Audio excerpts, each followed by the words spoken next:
Ahí está. Bueno, a ver si era que habíamos dejado por acá. Esta ya la habíamos visto.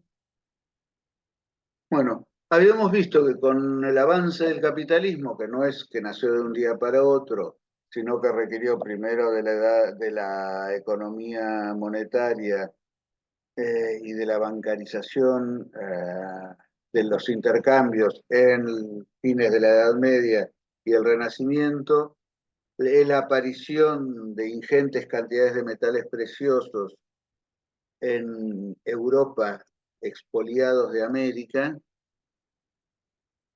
más distintos tipos de conformación de estados en la Europa que generan también relaciones o que son producto de determinadas relaciones económicas y políticas particulares. Inglaterra, desde el acta de navegación, que es de la época, no me acuerdo ahora justo el rey que la instauró, no tenía ningún problema en comprar mercaderías de cualquier parte del mundo siempre y cuando fueran en buques ingleses.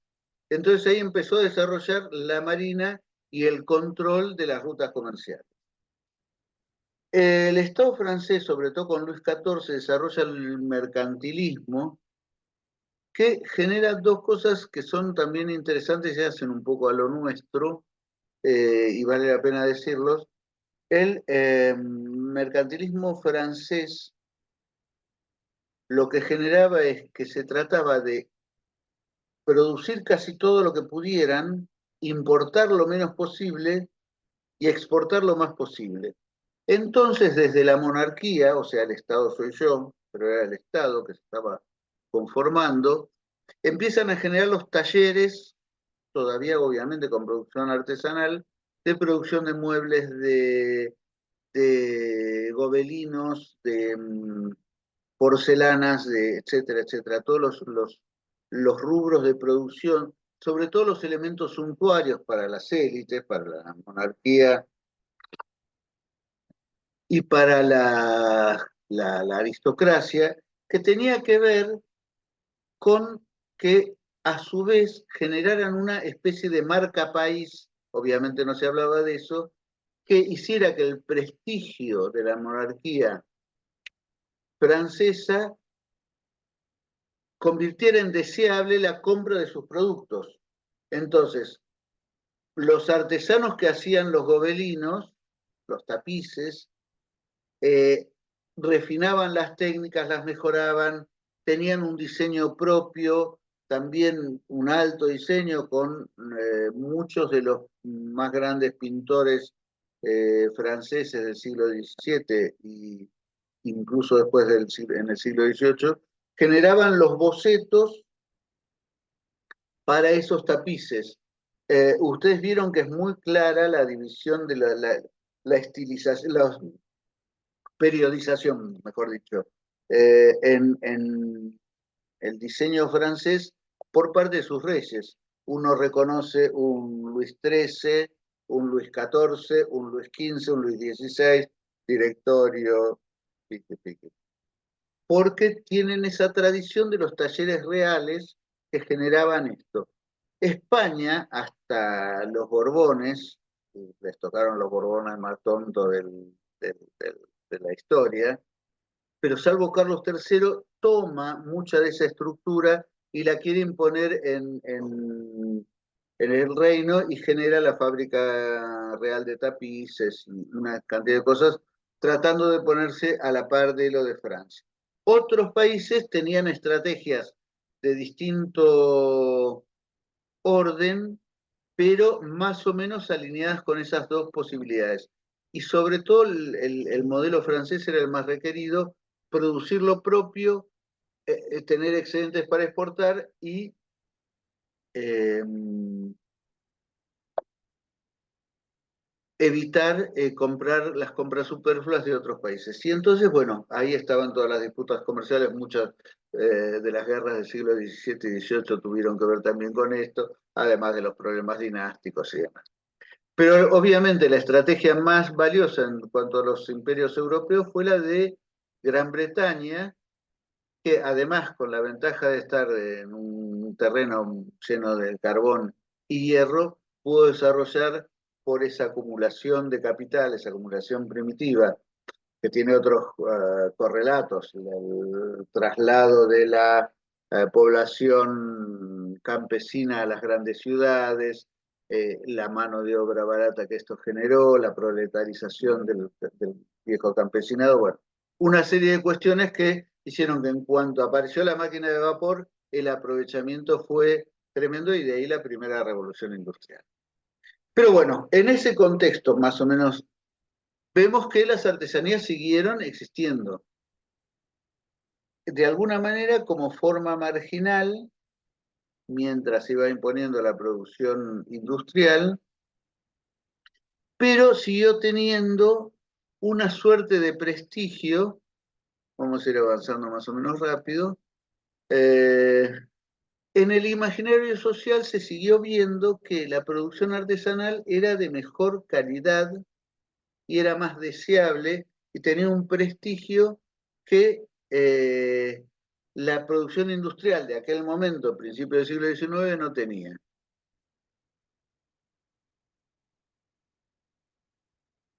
¿Qué pasa con la producción que sobrevivió? Digamos, el desarrollo capitalista fue totalmente desigual en el planeta, se crea el mercado mundial y los países que van surgiendo se van conformando de acuerdo al modo que se pueden insertar en ese mercado.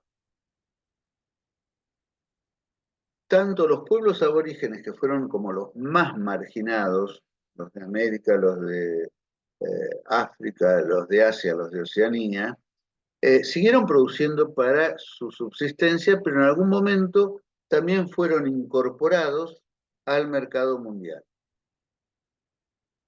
Y entonces empiezan a aparecer ciertas producciones que son exóticas a su imaginario, pero necesarias, como lo habíamos dicho la vez pasada, para poder subsistir.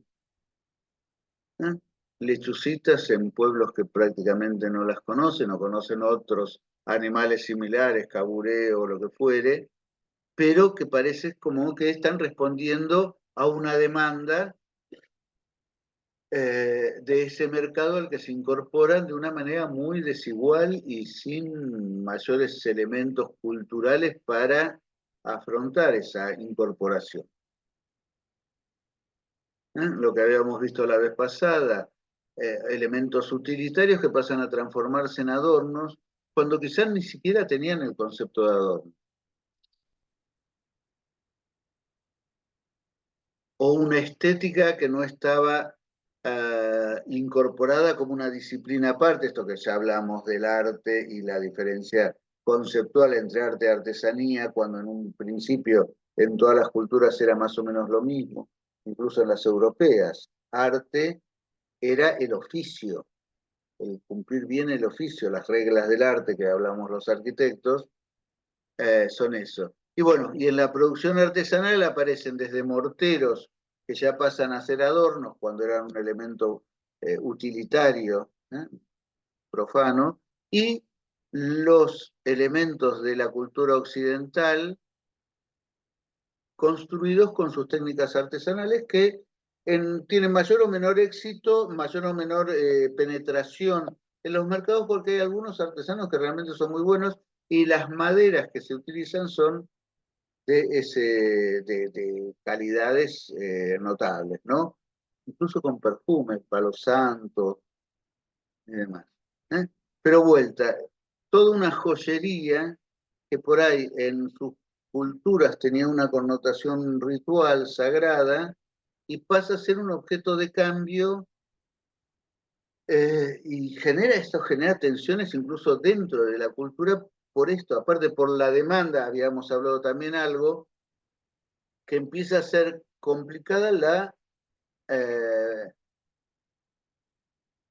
la extracción de recursos, porque pasa a tener una escala que no asegura la pervivencia del recurso, la renovación del recurso. ¿Eh? Todos estos grupos tienen un límite de desarrollo del producto en este imaginario. En cambio, los núcleos urbanos, creo que hemos llegado hasta acá, eh, tenemos incorporado en mayor medida y no muy acríticamente, y no muy críticamente, mejor dicho, de manera bastante acrítica, el hecho de la renovación. Buscamos la novedad. Aparece el concepto de moda como una cuestión que antes por ahí definía una época, el modo de vestir, en las culturas europeas que pasaron a ser como mucho más dinámicas en el sentido de encontrarse con novedades de producción, novedades de conocimiento de otras culturas, de dominación de otras culturas y demás, que las culturas tradicionales que una vez que establecen un cierto estándar, se mueven con un ritmo mucho más pausado para ir encontrando cambios que siempre normalmente tienen una razón no puramente estética o de vanidad por diferenciarme de otro, sino que tienen que ver con toda una cosmovisión, por lo cual hace que sea mucho más estable la forma. En cambio, las culturas urbanas ya son como el sumum de esa variación, de ese concepto de moda efímera, para poder seguir perteneciendo a un sistema que nos expulsa permanentemente. Esas relaciones de producción, eso también inciden sobre vuelvo, sobre el tema del recurso. Hoy estaba leyendo cosas sobre el desierto de Atacama y las cantidades ingentes de, de, de moda rápida que va a parar, que se descarta prácticamente sin ser agotada. Mostraban una publicación de Instagram zapatos nuevos prácticamente, pero como pasaron de moda, ya se pasó de moda el dorado y pasa a estar de moda el plateado, se pasa de moda el plateado y pasa a estar de moda el animal print, el zapato se desecha sin apenas haber sido usado, y así con ingentes toneladas de ropa. Hay diseños que siguen siendo tradicionales, pero también si yo me ofreces siempre este mismo cuchillo, te meto algún por ahí, tengo que meterte algún cambio, porque si no vos ya lo tenés, ya no lo querés. Esto que habíamos visto, sí, esto también lo habíamos visto, cómo textiles o motivos tradicionales se incorporan a otros objetos, como pueden ser aritos, brazaletes, pulseras o lo que fuere, o llaveros o lo que sea, con una degradación de su valor simbólico u estético, aunque algunas manufacturas sean excelentes, digo. Y los modernos diseños, que por ahí esta cartera tiene una técnica de curtido del cuero, de teñido y demás tradicional, puede tener también estos diseños modernos o costuras industriales o lo que fuere. Digamos, se habló en los dos trabajos sobre también. Y voy a ver si rescato un trabajo de un antecesor de ustedes que veía como en La Paz, y por lo tanto tiene su reflejo en el barrio de Liniers, en Buenos Aires y en otros lugares de la Argentina, muchos de los tejidos tradicionales del altiplano pasan a ser reemplazados por el mismo diseño, pero por tejidos industriales. Y entonces, por ahí los propios pueblos son menos prejuiciosos respecto de ese aspecto, pero también hay que interrogarse sobre qué pasa si yo abuso de teñidos industriales, de tejidos con mucho material sintético, etcétera, etcétera. Bueno, y esto que decíamos, eh, tenemos masa de desocupados compelidos a desarrollar artesanías, ¿no? Y cantidades de mercados, mercadillos, que sin una intervención de la social a través del Estado no notable o importante o coherente, van teniendo mayor o menor éxito según ciertas capacidades individuales, pero no porque sean generados por una determinada política. ¿Mm? Más mercados siempre como una cuestión supletoria de segundo orden, medio marginal, pero más o menos, ¿no? Con cierto fomento del Estado. Esto lo vamos a ver. Está la idea esto de que no se puede competir con la producción industrial. El costo sería mucho más alto por unidad, porque lo que yo tardo en hacer el objeto A en una fábrica sale en una línea de producción, son 10 por hora, por ejemplo, y por ahí para hacer un objeto análogo artesanalmente, tardo 1 o 2 días por cada objeto. Entonces, la diferencia ya hace que el precio en el mercado capitalista sea otro. Ana María Dupuy señala que esta concepción ya tiene antecedentes desde 1871. También habíamos visto algo sobre el siglo XIX europeo, como desde el romanticismo, que es un movimiento contestatario de la revolución industrial, del academicismo en cuanto a lo artístico, la supremacía de las bellas artes sobre las artes menores, eso que habíamos hablado, se revela contra eso y empieza a ver en la Edad Media Europea, con su producción artesanal, tanto en arquitectura como en otros elementos, un resurgimiento y una valoración muy alta de la artesanía con William Morris y otros, cuando también se acuña el término de folclore y demás. Pero es un tema que ha estado permanentemente en el mundo desde la dominación europea y desde el avance feroz de la revolución industrial, con todos sus términos y todas sus características negativas, tanto en la periferia como en el mismo centro. En el centro produjo proletarizaciones, destrucción de ciudades por contaminación, por congestión, suburbanizaciones feroces.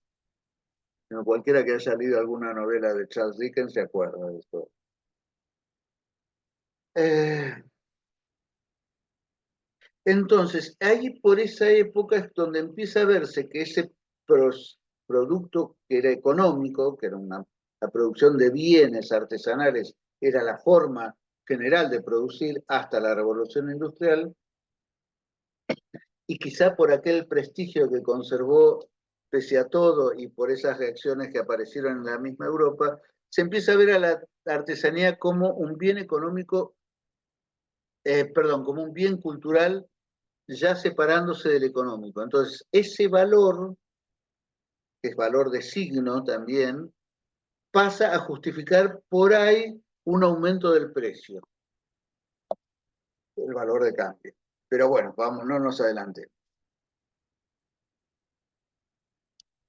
¿Qué hora es? Tenemos un rato más. Bueno, esto dice Pablo sobre la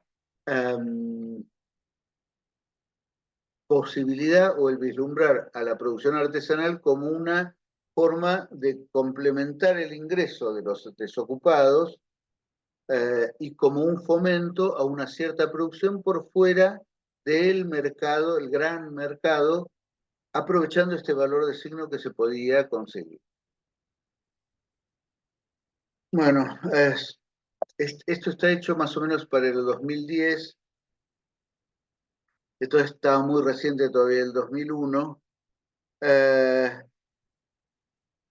la población bajo la línea de la pobreza, pero todavía con una tasa de desocupación baja, con la gran crisis del alfonsinismo, la del 89, como por ahí va disminuyendo la población cuando se estabiliza la situación a principios de los 90, pero va creciendo la tasa de desocupación y se va manteniendo más parecida a la de la gente bajo la línea de pobreza. Esto quiere decir que se estabiliza una sociedad con gente que está por debajo de la línea de la pobreza porque es desocupada. Ahora nos estamos encontrando con otra situación. La gente ocupada también está por debajo de la línea de la pobreza desde hace unos casi 10 años. La gente trabaja y sigue siendo pobre. Pero bueno, esto es por lo menos un panorama que se remite a esos años. Así se plantea esa incorporación a la capacitación en artesanías y aparecen todas estas siglas promoviéndola. El entonces Ministerio de Economía ahora tiene otro logo, el de Desarrollo Social, el de Trabajo, Empleo y Seguridad, todos tenían algunos programas para promocionar y capacitar en artesanía. El Consejo Federal de Inversiones, que quizás fue acá el que mejor hizo las cosas en función de esto, la Agencia Española de Cooperación, el Fair Trade, el comercio justo, la ayuda estadounidense y la que pretendía el área de libre comercio, lo mismo que la Unión Europea, todos tuvieron programas para compensar la caída en la pobreza estructural de cada vez más gente, porque antes la pobreza por ahí era distinto el ritmo y era más transitoria. ¿Eh? Si emigrábamos del campo a la ciudad, probablemente nos mudáramos a una villa, una población precaria, una casa precaria, rápidamente podíamos conseguir primero changas, después Y trabajo después te que te podías tocaba asentar, salir de la claro. pobreza. Poder comprar una casita, poder entrar en algún plan de vivienda. Obviamente todo eso a partir de la caída del muro de Berlín, del consenso de Washington, de la instauración del neoliberalismo, se vuelve, toda esa pobreza se vuelve en estructural. No. Las artesanías pasaron a ser vistas como un elemento económico, pero de ese comercio cultural el que empezaba a hablar, del que señalaba Dupuy, que había sido a partir de 1870. Y en ese espacio, para producir, es otro lugar más, porque no se escapa de la ley general, para reproducir la lógica neoliberal. Hay dos vertientes, una para ricos y otra para pobres, ¿no? Las prácticas artesanales que hagan hincapié en las búsquedas creativas individuales con piezas de carácter único y repetible de nivel artístico, dentro de esa lógica del arte consagrado, bueno, va a tener una aceptación y va a tener un valor para determinado público. En cambio, otras, ¿eh? Vemos piezas exquisitas con una técnica muy depurada, con una terminación muy que satisface cualquier estándar estético vigente, porque también sabemos que son cambiantes esos estándares, va a tener una aceptación y una posibilidad de incorporarse como bienes a los mercados, y después va a haber otras formas más primitivas, en el peor de los sentidos de la palabra primitivo, o sea, menos elaboradas, con determinadas propiedades estéticas no tan pensadas, no tan elaboradas. Yo siempre que Pablo mostraba este power, veía estas tacitas y digo, ¿cómo haces para tomar café, ¿no? Con este De verdad, artefacto? Porque salvo que lo agarres en la parte más alta, vas a volcar siempre el café sobre el elemento de cestería.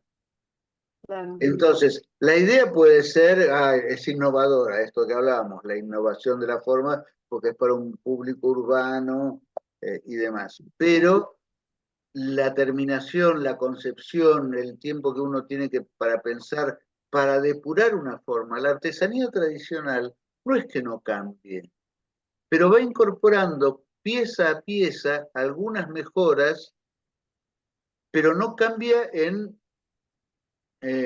no cambia abruptamente y no cambia por una cuestión frívola.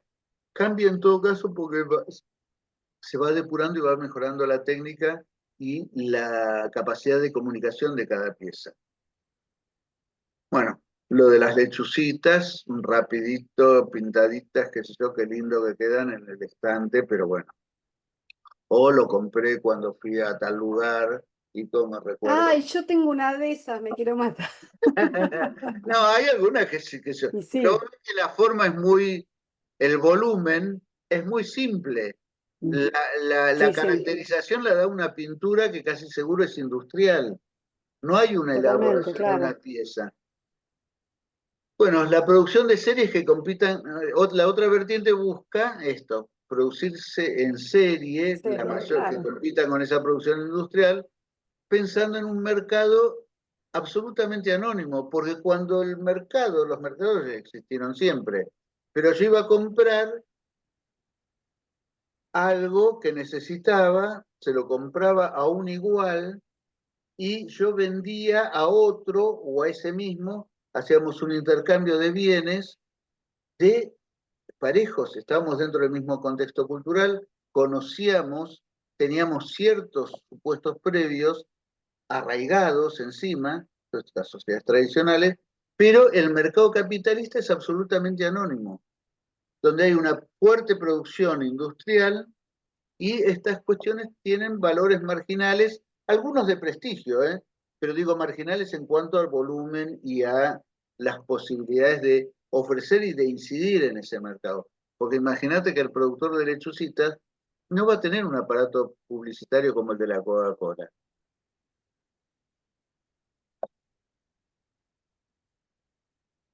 Bueno, vuelta. Esta salida laboral marginal es esto, es un parche, en definitiva, para decirlo y no repetir siempre comercio justo y alca, al carajo.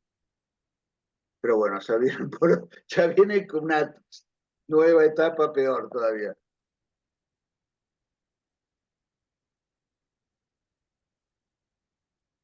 Bueno, las consecuencias que en la práctica vamos a ver como muy, muy nocivas para la gran mayoría de la sociedad. La verdad es que no me gustan los power que hacen, prefiero la presentación de la placa completamente inmóvil. Eh, bueno, como de costumbre, sobre todo dentro de cualquier hegemonía, cualquier práctica que se favorezca o que reproduzca el poder va a intentar reproducir el modelo que lo genera, ¿no? Todo sistema tiende a perpetuarse, el sistema capitalista es el más eficiente en eso, en perpetuarse a sí mismo. Aún en esto que estamos hablando de prácticas no industriales, que se supone que son las prácticas de la producción capitalista por excelencia.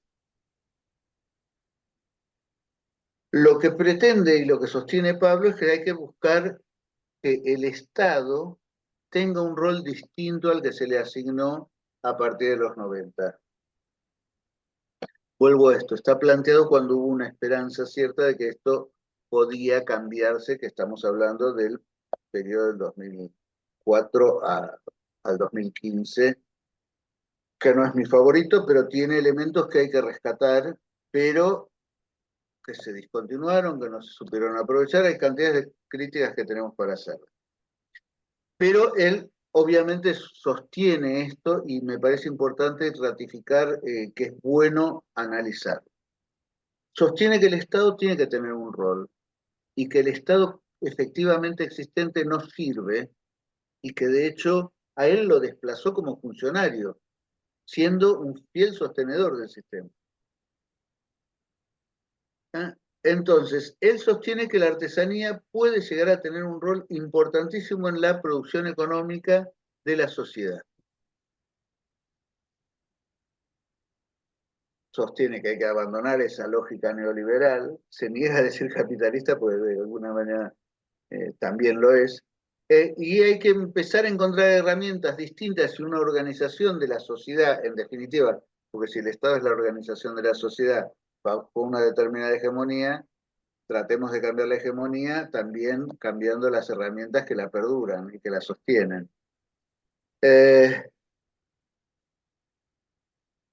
No, porque también, y sí es importante resaltarlo, la artesanía siempre va a tener un valor, la artesanía tradicional, identitario. Es importante verlo esto también como eso. No es la producción económica solo para satisfacer necesidades materiales, sino también simbólicas y de pertenencia a una comunidad.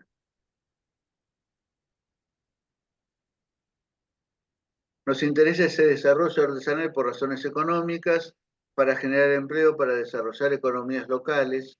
Esto es muy importante. Hay razones administrativas porque propone tratar de reestructurar la organización del Estado y de las organizaciones de la sociedad. Llamémosla desde las organizaciones libres del pueblo, organizaciones, los sindicatos, cantidades de denominaciones que podemos pensar, eh, sociedades de fomento, organizaciones de la sociedad civil, ONGs, según el prisma ideológico que nos prevalezca, vamos a decirlo de mil nombres. Y las razones culturales son esta cuestión identitaria de pertenencia a un grupo, de identificación con una tradición.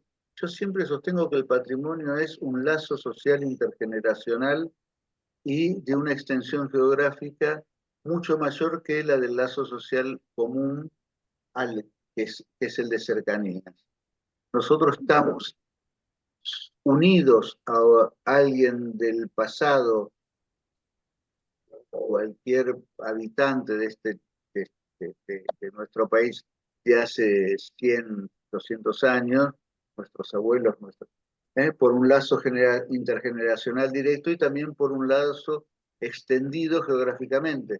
Tenemos cuestiones en comunes que a veces son difíciles de reconocer con jujeños, patagónicos, misioneros, con quien sea, en el mismo tiempo y a lo largo del tiempo. Esto hace que esas tradiciones, esas cosas que se van sucediendo entre generaciones nos sirvan como para identificarnos y como para reconocernos como parte de un todo.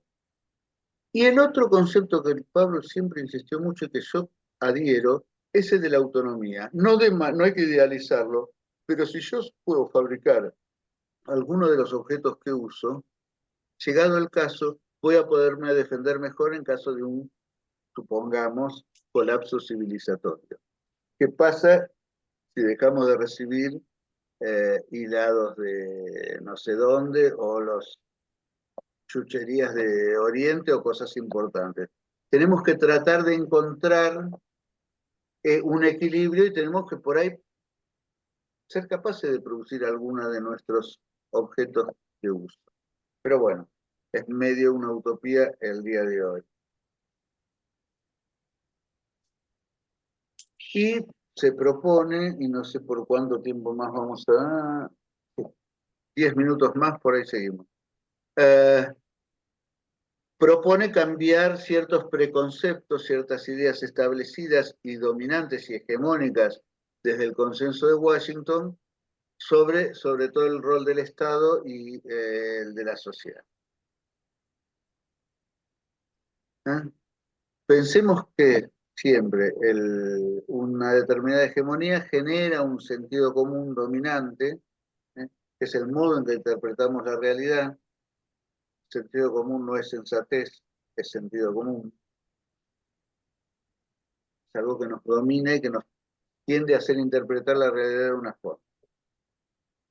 Y él habla de postulados perniciosos, que, por ejemplo, un primero es que la artesanía no puede competir con igual producto industrial. Que vamos a tener que dar algunas aclaraciones. Los cambios comunicacionales y de consumo permiten la competencia de productos que sean más costosos que otros de igual valor. Ahí es donde empezamos a ver, y él no lo dice explícitamente, pero yo lo aclaro, el tema del valor de signo.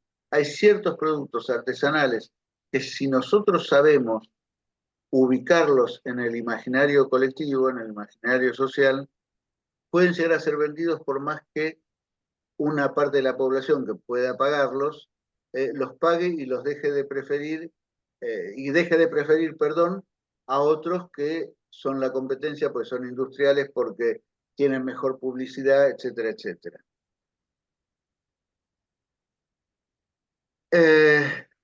Digamos, acá la idea de imponer una marca o de proponer y de hacer que se, es también una disputa hegemónica.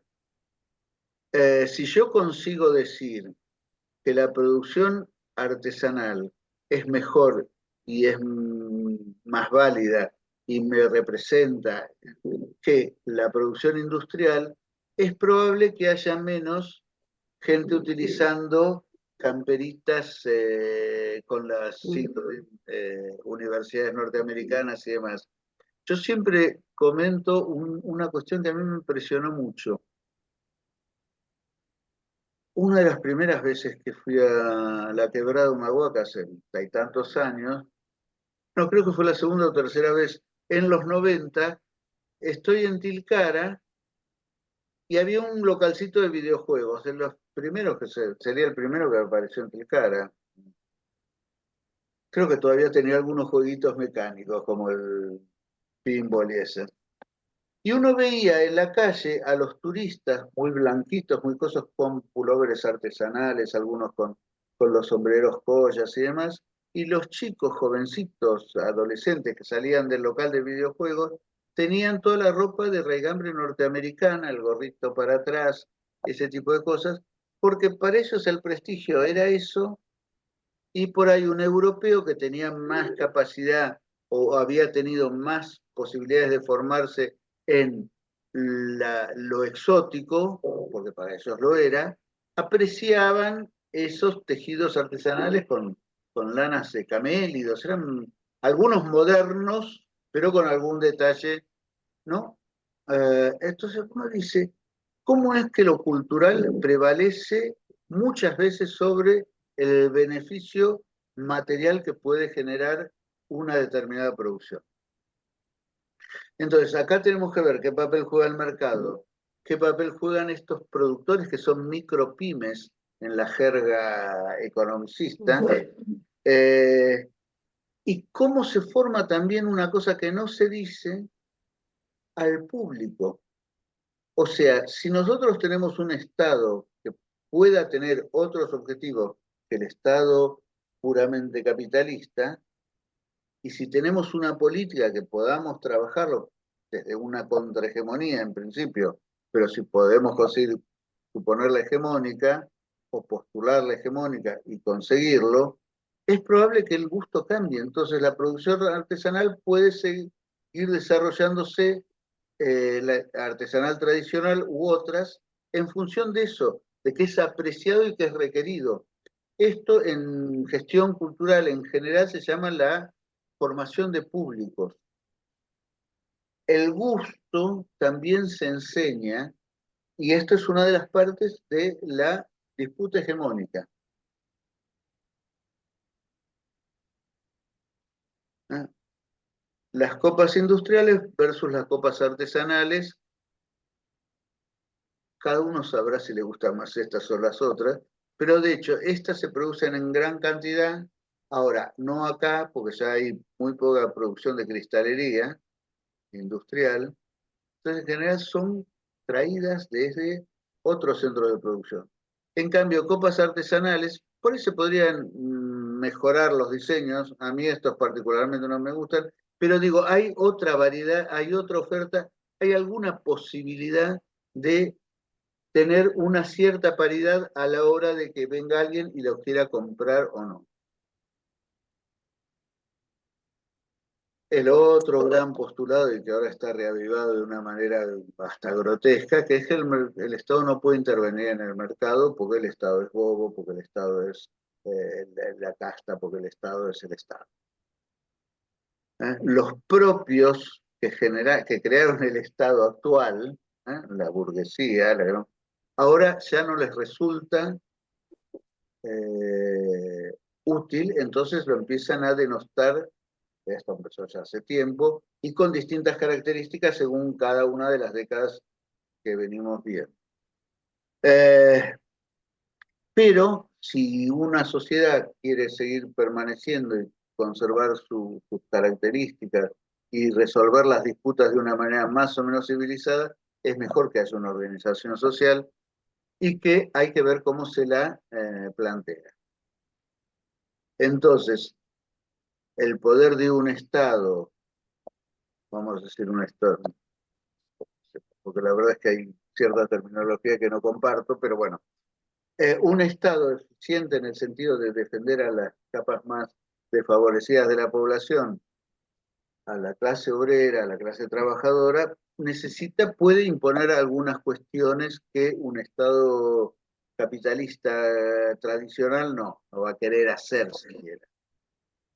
Entonces, la idea es que el Estado empiece a organizar un poco también al mercado. Esto que se denosta tanto, eh, y hay que ver si el mercado, como lo conocemos, es deseable que continúe. Pero bueno, dentro del Estado capitalista es mejor que existan ciertas plataformas de producción, ciertas regulaciones, cierto control social, que es lo que siempre faltó, sobre la organización estatal, ¿no? Esto de democratizar profundamente los estados. Eh, y con esto vamos a dejarlo, vamos a armar un poquito. eh, el capital empresario ya está como consolidado, que eso tiene una determinada fuerza, produce hegemonía, la hegemonía un poco la producen estos grandes conglomerados, y desde la dictadura para acá la concentración económica es cada vez mayor. Entonces, los productores pequeños, los micropymes, los artesanos y demás, no pueden y volcar su producción al mercado en igualdad de condiciones porque es imposible y lo sabemos y no hace falta. Eh, hay dentro del mercado perdón, del Estado capitalista neoliberal, vamos a tener a lo sumo algunos incentivos para mejorar la competitividad de las microempresas, en nuestro caso las artesanales. Pero frente al gran capital no tiene mucho sentido, no es muy efectivo. Entonces, lo que va proponiendo es la intermediación del Estado para equiparar el peso del capital concentrado. Bueno, y con esto nos quedaremos por acá. El artesano no puede producir siempre lo mismo. El artesano debe crear y renovarse continuamente y lo dejamos para seguir pensándolo. Vamos a parar la... Ah, lo agrandamos, ahí está. Bueno, no sé si quieren hacer algún comentario, alguna Sí, observación, alguna yo crítica. tengo, yo tengo un comentario sobre la última frase, Ah, que dice que el artesano no debe hacer lo mismo. En el caso que estamos estudiando nosotros, si deja de hacer lo mismo, dejan de comprarle, porque lo que le piden al luthier, yo quiero un bombo que suene así como suene el bombo de fulano. está, No le piden que sea distinto.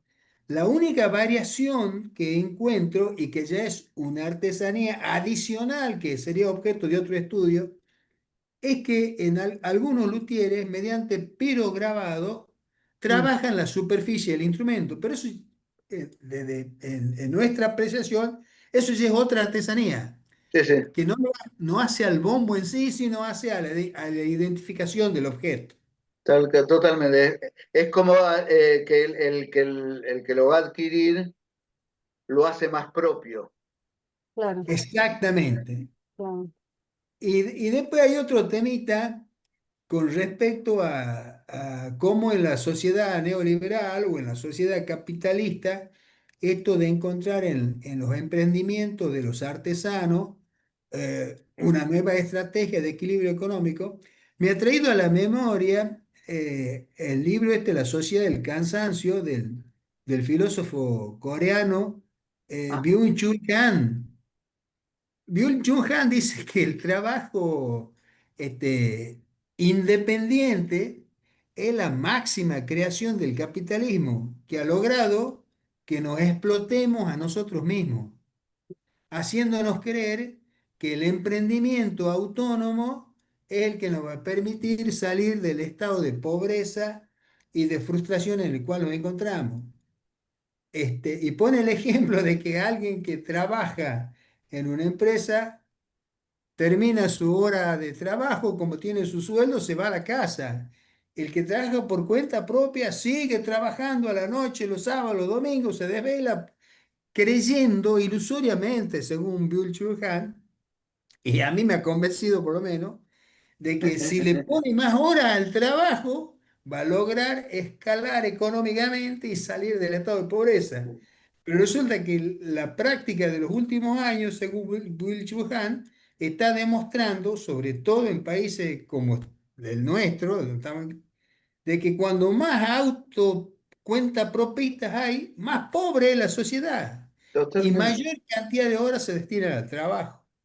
Digo, Bastante deprimente, esto lo debatíamos con Pablo, que me parece que es un trabajo que está bien estructurado, por eso lo comparto, pero discutíamos mucho estos aspectos. Porque digo, hoy por hoy, si uno ya, una visión más cercana todavía que la que está plasmada en ese trabajo, eh, ve los votantes de Milei, cuánto pibe que pedalea 14 horas por día con riesgo de vida lo han votado.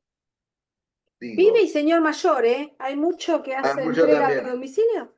Dicen Está que lleno. los fachos de esta época son ellos, en gran medida, no quiero decir que todos, como antes lo podían ser los taxistas. Y fíjense que son los trabajos más individuales y que más dependen para poder llegar a un ingreso más o menos deseable de autoexplotarse más. Entonces, Claro. frente a otra posibilidad, digo, la productividad de las economías, aún de economías golpeadas como la Argentina, ha crecido notablemente por la presencia de la máquina, la automatización. Hoy por hoy no necesitaríamos trabajar más que unas pocas horas por semana para tener el mismo ingreso que se tenía con las 8 horas de la era fordista, por decirlo de alguna manera. Que evidentemente generó un mayor bienestar, está bien, volvamos, está el estado del bienestar como estrategia para que los trabajadores y no cuestionen la hegemonía de los estados occidentales y capitalistas. Pero se podría trabajar mucho menos, esto que les decía del libro este de Candil y Joseph y Woods, si nosotros tuviéramos más tiempo libre, por ahí podríamos trabajar en esas artesanías porque nos gusta. No sé si vieron una película de hace unos 20 años que se llamaba Capital Humano, o una cosa así. O Recursos Humanos, perdón, francesa la película. Francesa, recursos humanos. Recursos humanos, claro. Recursos Recursos, Humanos, los sí, sí. echan. Sí. Sí. El, el, el, el padre del gerente de recursos humanos que empieza a echar al mismo padre y a los compañeros del padre, era un habilísimo artesano y le encantaba hacer esos muebles, que qué sé yo, pero él se sentía realizado también, como se va formateando una determinada subjetividad, por su pertenencia a la fábrica. Claro. Te organiza el tiempo, te hace una cantidad de cosas. Pero bueno, ahí está, creo que es el gran debate de la humanidad de acá, que nos extingamos, que a veces parece que va a ser muy pronto. Pero bueno, eh, Y ¿cómo hacemos con esas cuestiones de hegemonía, de supervivencia, de bienestar, ¿eh? Del buen vivir de los pueblos originarios, de ese concepto que es tan interesante y que debería deberíamos incorporar rápidamente. Porque hay otra cosa que yo siempre insisto, y le insistíamos mucho en varias discusiones y debates que hacíamos dentro de las cátedras, de las distintas camadas con las que trabajábamos, y que lo mencioné ya varias veces, el tema del agotamiento de los recursos. Si yo gano en productividad, gano en producción, porque la demanda es hacer siempre algo nuevo. Los recursos del planeta no es infinito. Y no vamos a poder ir a sacar minerales a Marte y volver y traerlos para seguir produciendo autos eléctricos ahora porque son ecológicos. ¿No? Eso es marxismo igual, ¿eh? ¿Eh? De eso hablaba Marx. Sí. Claro. Hay que tirar el capitalismo abajo porque el capitalismo se va a terminar. Sí. Tiene un tiempo. Pero tiene un fíjate tiempo. que Propone Marx que no permitamos que se termine por sí solo porque no va a quedar nada. Entre la explotación del hombre por el hombre y nuestra actividad más masiva que estamos haciendo, el capitalismo tiene un tiempo de caducidad, dice Marx. Totalmente. Se va a caer. Bueno, tirémoslos nosotros que nos quede planeta. El problema Claro. es que la estrategia de la burguesía y del capitalismo ha sido muy, muy hábil al renovarse, ¿no? Tanto que hoy por hoy, y ya mucha gente lo dice, nos es más fácil imaginar el fin del mundo que el fin del capitalismo. Aunque no sé si leyeron, que es un libro que recomiendo, a Varoufakis, El tecnofeudalismo, el sigiloso sucesor del capitalismo, donde dice que ya a la producción capitalista está sometida a un nuevo feudalismo, que es el de las plataformas. Que las plataformas, sin inversión, sin riesgo, sin nada, pasan a tener a estas empresas capitalistas como vasallos. Es cuestionar, es para debatirlo, pero es muy impresionante cómo el debate y la producción artesanal está en el centro de un debate que es eminentemente político y por lo tanto económico, o es eminentemente económico y por lo tanto es político. También... Profe, les iba a comentar que mucho de lo que estuvimos hablando hoy, nosotros lo estamos viendo en otra materia. Eso me parece interesante. En Turismo y Patrimonio estuvimos viendo gran parte de lo que fue hoy o la clase anterior, quizás con otros nombres, ¿no? La cuestión de la necesidad de la planificación, del participacionismo, más relacionado al turismo, pero sí, ¿qué pasa con estas comunidades que, por ejemplo, alrededor de la organización de algo declarado patrimonio, tienen que sobrevivir, ¿no? Porque empiezan a ser invadidas, y también aparece todo el concepto de autenticidad, lo original, el rol del Estado, la planificación utilizando a todos los actores intervenientes. Todo eso lo estamos viendo quizás con otros autores y más en relación a esto del turismo y del patrimonio, pero la verdad que yo los iba escuchando y era como el power, parecía Galesio hablando, el power. ¿Quién está? Florencia es la titular de... Sí. Es muy interesante. Vos sabés que las últimas reuniones de cátedras no nos encontramos, pero tenemos que trabajar más en conjunto. Yo la conozco hace muchos años a Florencia. Nos pregunta a nosotros qué vas a dar para ella poder complementar con lo que está buenísimo. Sí, la tengo que llamar.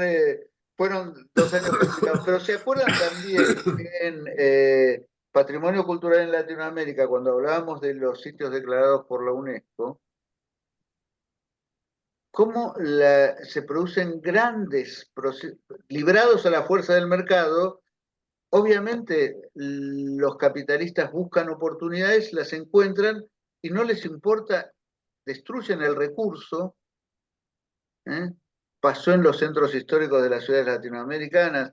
Creo que el que mejor se manejó, y mirá que tuvieron también vaivenes políticos, fue el de Quito, pero en la época de Collor de Mello, en su breve presidencia, el centro histórico de Salvador de Bahía sufrió una gentrificación feroz y violenta.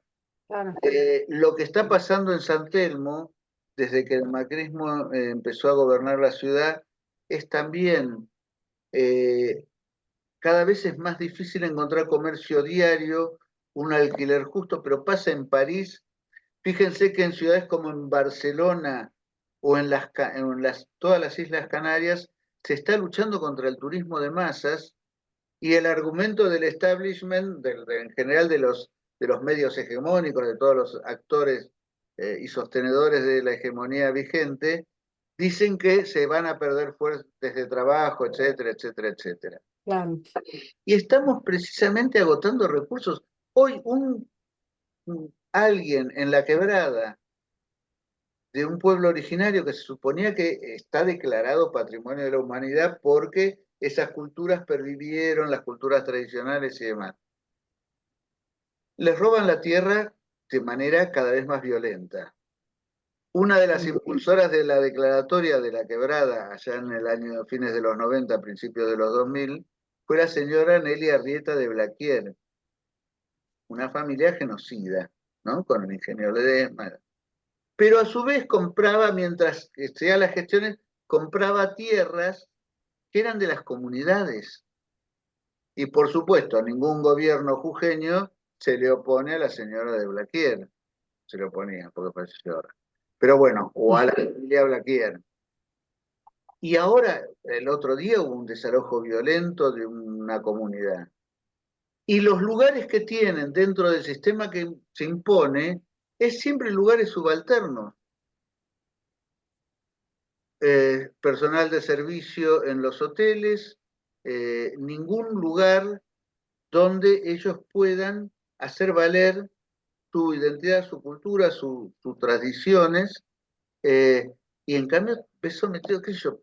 Por ejemplo, el año pasado estuve en Jujuy y me impresionó que ya entre Maimará y Tilcara prácticamente es un solo continuo urbano y bastante precario.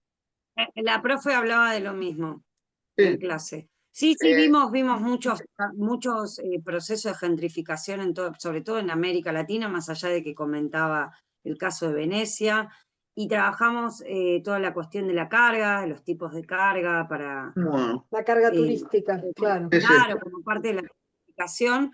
Y el caso de la comunidad totonaca, ¿no? Desde que fue declarado Patrimonio la pirámide, cómo se vieron afectadas todas las comunidades de la zona, y como muchos ya deciden o hacer sus artesanías en relación a lo que les exige el Estado, porque es lo que se vende, entonces no tienen sus propias características, y si no, otros deciden a sus hijos no enseñarles el oficio para que estudien otra cosa porque se van a morir de hambre vendiendo artesanías. Mira. Ese caso es muy interesante, está bien desarrollado en la cátedra. Bueno, sí, le voy a pedir en todo caso que intercambiemos un poco más, porque algunas veces hablamos. Yo no sabía que había tomado turismo. Yo me acuerdo cuando daba arte. También de arte, sí, la tuvimos. Sí. Bueno, ahí está. Voy a hacer una cosa entonces, para no continuar con esto interminablemente. Lo voy a subir a la plataforma. Si les sirve, lo van viendo y lo conversamos. Si tienen algún comentario, ampliación. Pues ya les digo, para mí hay que reformularlo porque pasó, entre otras cosas, pasó tiempo y las condiciones políticas y económicas fueron cambiando y se fueron deteriorando, pues, ¿no? Desde las primeras décadas del siglo hasta ahora. Así que bueno, hagamos esto. Nos quedamos, ¿Conoce el caso de Manuela Rasguido en Santa María, en Catamarca? ¿De? No. Manuela Rasguido. No. Bueno, Manuela Rasguido es una santamariana Sí. que se fue a estudiar a Tucumán y estudió y es licenciada en artes plásticas. Y ella volvió siendo jovencita a Santa María y ella de niña había conocido el trabajo de los tejidos artesanales. Mm. Juntó los dos conocimientos, el que había adquirido como plástica con el conocimiento de los textiles y generó diseños textiles. Se la hago corta. Actualmente, nosotros estaríamos imposibilitados de comprarle un saco a Manuel Arraguido, cualquiera de nosotros, porque lo vende en Nueva York y en Claro, Tokio. Unos pocos quedan para algunos gente de aquí de Buenos Aires que pasa por Santa María. Ella inclusive no sé dónde está viviendo ahora, porque a veces vive en el exterior, a veces vuelve. Lo que sí le digo, yo los he visto. Los diseños de indumentaria textil que hace son fantásticos. Claro. Googleela, si tiene interés, se llama Manuela Rasguido. Una Rasguido como el capa, de la guitarra. sí, Rasgido, con J, Ah, Rasguido. Rasgido, claro. Es Lo que pasa son una, lindísimos los diseños, sí, son muy buenos. son muy Y buenos. seguramente son encontró un muy equilibrio caros. entre, encontró un nicho en la producción Encontró un capitalista. nicho. Eso. Claro, Pero bueno, digamos, no todos lo podemos hacer y vuelvo. No, Pongamos que somos 10 millones de entre pueblos originarios, desocupados, habitantes, y queremos empezar a hacer cestería u otra. Digo, agotamos recursos, porque la tierra se agota, el mimbre se agota, las fibras vegetales se agotan. Tenemos que encontrar un modo de, bueno, se está hablando mucho de la economía circular, todas las economías eran tradicionales eran circulares, hay que ver qué es lo que con el nivel de población, todo el mundo piensa que lo peor de lo peor es Estados Unidos y básicamente puede ser, pero digamos, China, con la represa de las tres gargantas, torció el eje, es tal la masa de agua que contiene en esa represa que parece que hizo torcer un poco el eje de la Tierra. ah, eso decían, ¿será verdad? Pero digo, A mí me pareció me- cosa de chino, pero ahora que lo estás diciendo, pero pensé en una población de 1.000 millones de personas con un claro. desarrollo aceleradamente capitalista, donde alrededor de 100 millones de personas por año fueron incorporando a la vida urbana. Mm, A su vez, un sistema capitalista, pero absolutamente autoritario, donde claro. el Estado te dice, bueno, vos salís de acá, de esta casita en el medio del campo, total ahora van a ir a plantar arroz y todas las máquinas, los robots, Sí, sí. te venís a la ciudad, pero te instalás acá. Y uno ve que eso también, digo, la producción de celulares, la producción de paneles solares es altamente contaminante. La producción de autos ecológicos es altamente contaminante. Claro. Y además, socialmente depredadora. Piensen en los pibes y la guerra que está habiendo de la que nadie habla Mm. en el este del Congo. Y chicos de 10 años es como porque son chiquitos, se pueden meter en las minas a extraer el coltan y otros minerales, las famosas tierras raras y demás, para producir celulares, baterías de los autos ecológicos. Digo, estamos en un momento espantoso. Pero bueno,